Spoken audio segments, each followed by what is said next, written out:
Hey, folks, it's me, Peter Dinklage. Yeah, the guy you might know from a dragon show or some indie films that snuck up on you. But tonight, I wanted to sit down and talk about something a little different. Something real, something that's been tucked away in the back of my mind for years. The title of this video, The Apartment Fire That Forced Me to Start Over. Sounds dramatic, right? Well, life has a way of throwing drugagala at you when you least grab a drink, settle in. This is going to be a long one, like one of those late night conversations where the world's asleep and you're just spilling your guts to a friend, or in this case, to you. I guess I should start at the beginning, or at least the beginning of this particular chapter. It was the early 90s. I just graduated from Bennington College up in Vermont, class of 91, if memory serves. I was this kid from New Jersey, born in Morristown, raised in a pretty average suburb with parents who worked hard. My dad sold insurance. My mom taught elementary school music. Nothing fancy but solid. And me? Well, I was always the short guy, the one with achondroplasia, which is a fancy way of saying dwarfism. But back then, I didn't let it define me, or at least I tried not to. I loved theater, loved performing. Puppets as a kid, school plays, all that. Bennington fed that fire in me, no pun intended. Experimental stuff, pushing boundaries. I thought I was ready to take on the world. So I packed up my beat-up car, an old Honda Civic that wheezed like an asthmatic chain smoker, and headed to New York City, Brooklyn, specifically Bushwick, back when it was rough around the edges, not the hipster haven it is now. Rents were cheap, but cheap still meant scraping by. I found this tiny apartment on the third floor of a walk-up brownstone, one bedroom, if you could call it that, more like a closet with a window. Yeah. Kitchenette in the corner, bathroom down the hall shared with 3 other units. The walls were peeling, the floors creaked like they were telling ghost stories, and in winter, the heat. I'd layer up with sweaters my mom knitted, and sometimes I'd just huddle under blankets reading scripts by flashlight because the electric bill was a luxury, but it was mine, my first real place.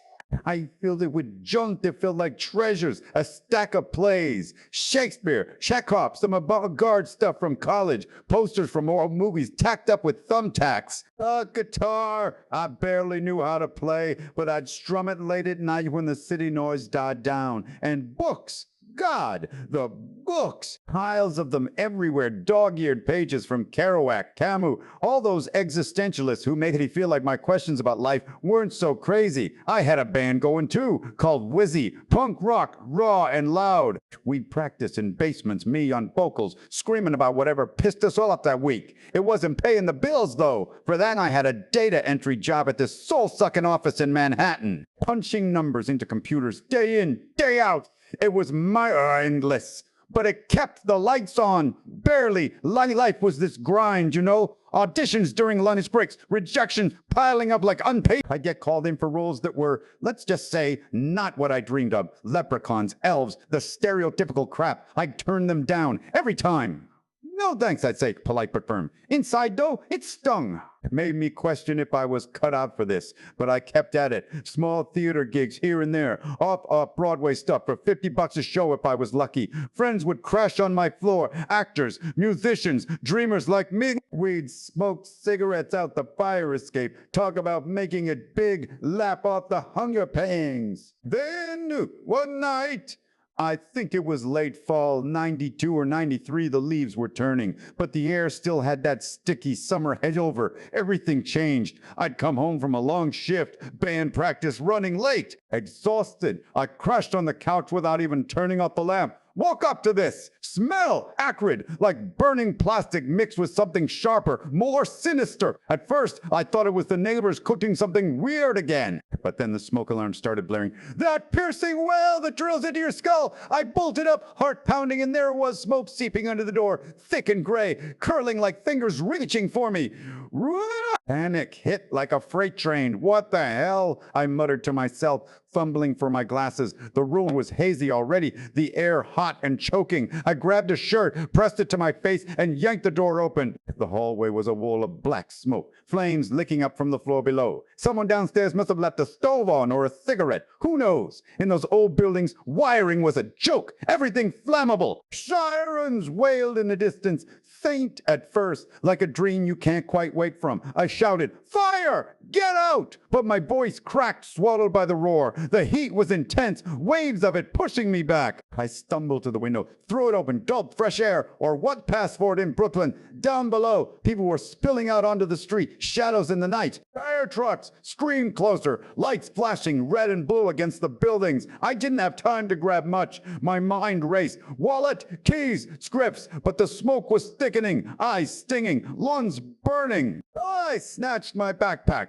the one with my headshots and a few plays, and bolted for the fire escape. It was rickety, metal growing under my weight, but I climbed down, step by step, the cold night air slapping my face. Below, firefighters were yelling, hoses uncoiling like snakes. I hit the sidewalk, legs jelly, coughing up soot, neighbors huddled in groups, some in pajamas, kids crying. My landlord was there, wringing his hands, muttering about insurance, and just like that, it was gone. The fire tore through the building like it had a grudge. Oh! By morning, the place was a skeleton. Charred walls, windows blown out, everything inside reduced to ash and rubble. I stood there on the street in the clothes I'd slept in, watching the smoke curl up into the dawn sky. The smell. God, that smell! Wet ashes like drowned campfires mixed with melted plastic and ruin. It clung to my skin, my hair, everything. Silence settled in after the chaos, broken only by the drip of water from hoses and the murmur of officials. My stuff! Obliterated! Books turned to pulp, guitar warped and strings snapped, posters nothing but flakes. The few photos I had of family, gone. My band's demo tapes, poof! Even that crappy couch where I dreamed up monologues. Hopelessness crashed over me like a wave. I remember sitting on the curb, knees to chest, staring at the wreckage. Ah, this is it, I thought. I'm done. What now? No insurance. Who could afford that on data entry wages? No savings. Friends offered couches, but how long could that last? I crashed with a bandmate first, then an old college buddy in Queens. Days blurred into this fog of uncertainty. I'd wander the streets, hands in pockets, mind spinning. Job, still had it, but showing up felt pointless. Auditions, forgot about them. Everything felt stripped away. Not just possessions, but this illusion of control. Who was I without my little fortress of books and dreams? Just a short guy in a big city, adrift. Fear gnawed at me those first weeks. Real fear, the kind that whispers in the dark, "You're never gonna make it. Give up. Go home to Jersey. Get a steady gig like Dad." I'd lie awake on borrowed floors, replaying the fire in my head. The crackle of flames, the way the smoke tasted like defeat. Inner voices battled, one screaming, "Run! This is a sign to quit." The other, quieter, asking, "But what if it's not?" I felt naked, exposed. Impermanence hit hard. Buddhism talks about it, right? Everything's transient, attachments or illusions. I'd read that in college, nodded along. But now, it was real. My identity. The struggling artist with his quirky apartment, torched. What was left? Oh, me, just me. No props, no safety nets. But in that void, something shifted, slowly, like dawn creeping in. One night, crashing at my friend's place, I couldn't sleep. Paced the tiny living room, staring out at the city lights. And it hit me. Freedom.